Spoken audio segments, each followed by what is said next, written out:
රජය කියන වචනය අපි නිතර භාවිතා කරන අපට නිතර අසන්නට ලැබෙන වචනයක්.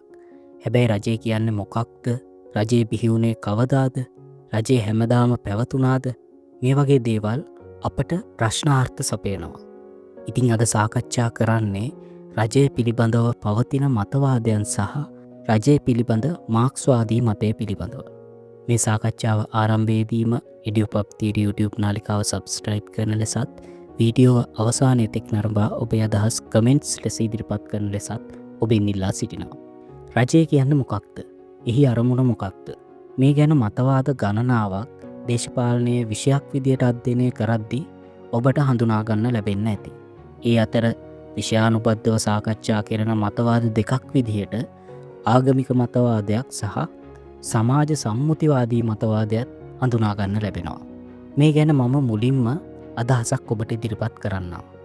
ආගමික මතවාද තුල බොහොමයක් හඳුනා ගන්න ලැබෙන්නේ මිනිසාගෙන් පිටස්තර දෙයකින් රජය බිහි වුණා කියන අදහස. විශේෂයෙන් දෙවියන් නැත්තම් අద్භූත දෙයක් කරහා රජය නිර්මාණය කළා කියන අදහස මේ ආගමික මතවාද වලින් ඉදිරිපත් වුණා. ඒ නිසාම සියලුම දෙනා රජයට අවනත වෙන්න ඕන කියන අදහස තමයි මොවුන් ඉදිරිපත් කරේ. මේ අදහස් දේවවරම්වාදී අදහස් විදිහට හඳුන්වන්න පුළුවන්. ඒ වගේම සමාජ සම්මුතිවාදීන් තර්ක කරේ රජය කියන්නේ සමාජයේ ජීවත් වෙන මිනිසුන්ගේ සම්මුතියකින් නිර්මාණය වූවක් බව. රජය යනු ජනතාවගේ කැමැත්තේ ප්‍රකාශනයක් කියන අදහස ඔවුන් තහවුරු කරා. එංගලන්තයේ තෝමස් හොබ්ස්, එංගලන්තයේ ජෝන් ලොක් සහ ප්‍රංශයේ ජීන් ජැක්ස් රූසෝ යන චින්තකයෝ මේ සමාජ සම්මුතිවාදී අදහස ඉදිරිපත් කරා. මේ ආකාරයෙන් මතවාද ගණනාවක් රජය පිළිබඳව හඳුනා ගන්න ලැබෙනවා. මේ ප්‍රවේශයත් එක්කම මම අද සාකච්ඡාව හරහා රජය පිළිබඳව තිබෙන මාක්ස්වාදී මතය පිළිබඳව ඔබව දැනුවත් කරන්න. මාක්ස්වාදීන් රජය නිර්වචනය කරන්නේ කොහොමද? පන්ති සහිත සමාජයක එක් පන්තියක් විසින් තවත් පන්තියක් සූරාකෑම අරමුණු කරගෙන නිර්මාණය වූවක් විදියට තමයි ඔවුන් රජය නිර්වචනය කරන්නේ. සරලව කිව්වොත් දේපල හිමි පන්තිය දේපල අහිමි පන්තියට යටත් කර ගැනීම අරමුණු කරගෙන තමයි රජය නිර්මාණය වූවේ කියලා මාක්ස්වාදය ඉදිරිපත් කරනවා. ඒ නිසාම මාක්ස්වාදීන් කියනවා රජය යනු සතුරු පන්ති සහිත සමාජයක දේශපාලන අවියක් කියලා. දේපල හිමි පන්තියේ දේපල ආරක්ෂා කරගන්නත් ඔවුන්ට තවදුරටත් සූරාකෑම සිදු කරන්නත් රජය භාවිතා කරනවා කියලා මාක්ස්වාදය ප්‍රකාශ කරනවා. එහෙමනම් මේ රජය බිහි වුණේ කොහොමද? මේ රජය හැමදාම පැවතුනාද? ඒ ගැන මම ඊළඟට කතා කරන්නම්. මිනිසා නිර්මාණය වෙලා මුලින්ම පැවති ආදිකල්පිත සමාජය හඳුන්වනු ලබන්නේ ප්‍රාථමික සාමූහික සමාජය කියලා. මේ ප්‍රාථමික සාමූහික සමාජය කියන්නේ පෞද්ගලික දේපල ක්‍රමයක් තිබිච්ච සමාජ ක්‍රමයක් නෙමෙයි. මිනිස්සු තමන්ගේ නිෂ්පාදන සාමූහිකව පරිභෝජනය කරමින් සාමූහික මිනිස් ශ්‍රමය භාවිතා කරපු සමාජයක් තමයි ප්‍රාථමික සාමූහික සමාජය. තවත් සරලව කිව්වොත් ඒ සමාජයේ තිබුණු ප්‍රධාන නිෂ්පාදනය වෙච්ච ආහාර හොයා ගැනීම කළේ සාමූහිකව රංචුවක් ලෙස දඩයම් කිරීම හරහා. ඒ දඩයම වුන් තමන්ගේ ගෝත්‍රය ජීවත් වෙච්ච ස්ථානයට ගෙනහිල්ලා සාමූහිකව ආහාරයට ගත්තා. මෙන්න මේ සමාජයේ පුද්ගලික දේපල ක්‍රමයක් තිබුණේ නැහැ. ඉතින් මාක්ස්වාදය කියනවා ප්‍රාථමික සාමූහික සමාජය තුල රජය පැවතුනේ නැහැ කියලා. හැබැයි කාලයක් යද්දී නිෂ්පාදන උපකරණ මේවා නිර්මාණය කරන්න මිනිසාට හැකියාව ලැබෙනවා. අපි ඒක හඳුන්වනවා නිෂ්පාදන බලවේගවල සංවර්ධනය කියලා.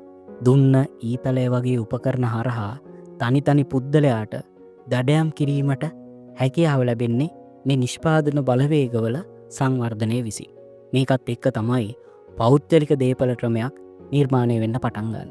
ඒ පෞද්ගලික දේපල ක්‍රමේ නිර්මාණය වීමත් එක්ක දේපල හිමි පන්තියක් සහ දේපල අහිමි පන්තියක් කියලා පන්ති නිර්මාණය වෙන්න පටන් ගන්නවා. පළමුවෙනි සමාජයේ වෙච්ච වහල් සමාජයේදී වහල් හිමියන් වහල්ලු කියලා දේපල හිමි සහ දේපල අහිමි කියලා පන්ති දෙකක් නිර්මාණය වෙන්න පටන් ගත්තා. ඒ පන්ති නිර්මාණය වීමත් එක්කම පෞද්ගලික දේපල අයිතිය සහිත අයට තමන්ගේ දේපල ආරක්ෂා කරගන්න අවශ්‍යතාවයක් මතුවුණා. මේ හේතු ගණනාවම හින්දා තමයි රජය නිර්මාණය කර ගැනීම සිද්ධ වෙන්නේ. දේපල හිමි සහ දේපල අහිමි පන්තිය අතර තිබිච්ච අරගලයත් එක්ක තමයි රජය නිර්මාණය වීමත් තවදුරටත් වර්ධනය වෙමින් අද දක්වා සංවර්ධනය වීම සිදු වෙලා තියෙන්නේ. ඉතින් එහෙමනම් රජයේ බිහිවීම කියන්නේ සමාජයේ ඓතිහාසික සංවර්ධනයේ ප්‍රතිඵලයක් කියලා මාක්ස්වාදය ඉදිරිපත් කරනවා. මෙහෙම නිර්මාණය වෙච්ච දේපල හිමිපන්තිය, දේපල අහිමිපන්තිය තමන්ට යටත් කරගෙන තියාගන්න කටයුතු කරනු ලැබුවා.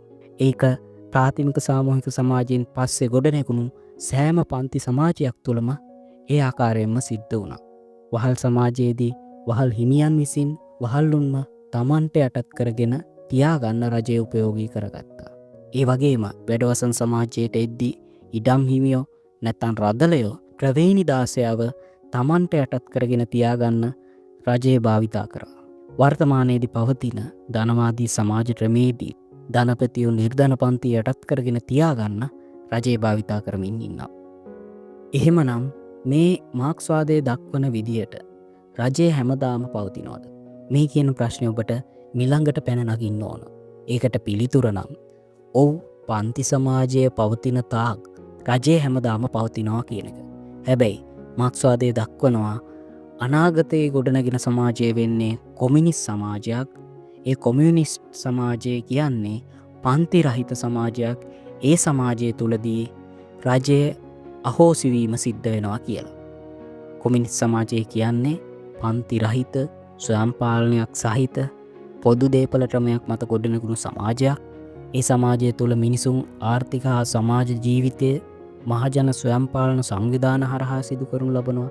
ඉතින් මේ සමාජයේදී අනිවාර්ය ලෙස රජය අහෝසි වෙන බව මාක්ස්වාදීන් ඉදිරිපත් කරා.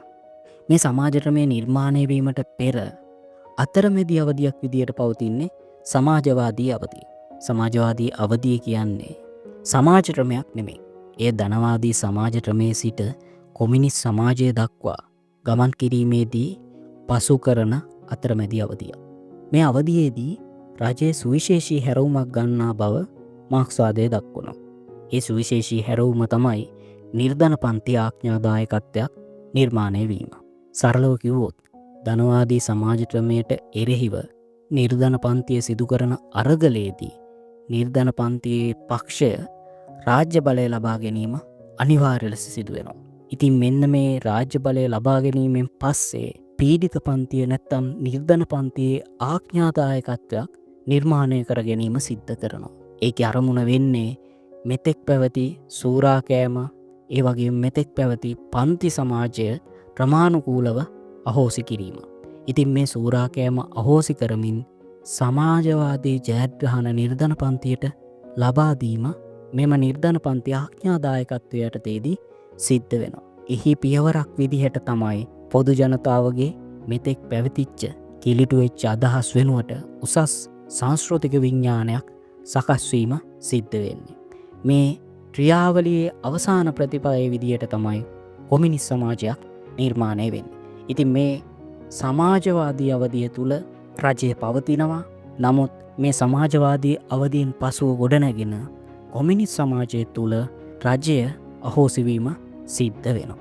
ඉතින් අද දවසේ රජය පිළිබඳව මාක්ස්වාදීන්ගේ දැක්ම පිළිබඳව කෙටියෙන් මේ ආකාරයෙන් විස්තර කරනු ලැබුවා. මේ කාරණා එක්ක අද දවසේ මේ සාකච්ඡාව අවසන් කිරීම සිද්ධ කරනවා. අවසාන වශයෙන් ඉඩියුපප් තීර YouTube නාලිකාව සබස්ක්‍රයිබ් කරන ලෙසත් මේ සාකච්ඡාව පිළිබඳව ඔබේ අදහස් කමෙන්ට්ස් ලෙස ඉදිරිපත් කරන ලෙසත් ඔබෙන් ඉල්ලා සිටිනවා.